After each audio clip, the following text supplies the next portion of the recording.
Alors, je vais vous livrer un scoop, Cyril. Oui. C'est que, comme toutes les personnes ici, je suis née d'un papa et d'une maman. Oui. Voilà. Ma maman est en photo derrière vous. Mon papa, malheureusement, n'est plus là.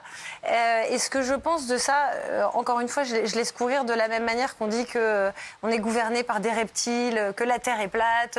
Parce que pour moi, c'est au même niveau. La seule chose que ça dit, et je trouve ça assez inquiétant de la société, c'est que c'est toutes les victimes collatérales. Il y a les victimes directes. Là, on peut penser effectivement à ma mère qui reçoit ce genre de choses avec ses proches. Et puis, il y a aussi les victimes, pour moi, les autres indirectes. Et je vois beaucoup de gens, par exemple, qui viennent me voir au cabinet sur les sujets d'emprise en disant « j'ai un membre de ma famille qui est isolé parce qu'il croit aux fake news ». Et il s'est isolé tout seul parce qu'il n'y a plus de contact, il n'y a plus de prise avec cette personne.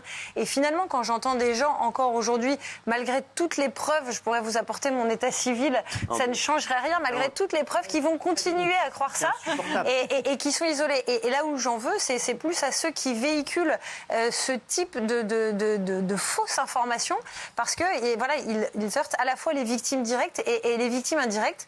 Et de la même manière que, comme les personnages du livre, on peut tous se retrouver devant un tribunal, on est étonné de se rendre compte des gens qui peuvent être touchés et qui peuvent du jour au lendemain se mettre à croire des théories, celle-ci ou d'autres. Non mais c'est insupportable ça, moi vraiment, ça me, je vous dis, ça m'en fout, ça la blesse votre maman ou ça y est, elle est tellement au-dessus, elle s'en fout un peu.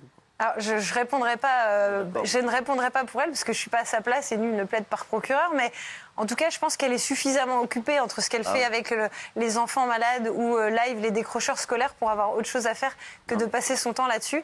Et puis l'affaire est devant les tribunaux et on fait confiance à la justice. Non, mais...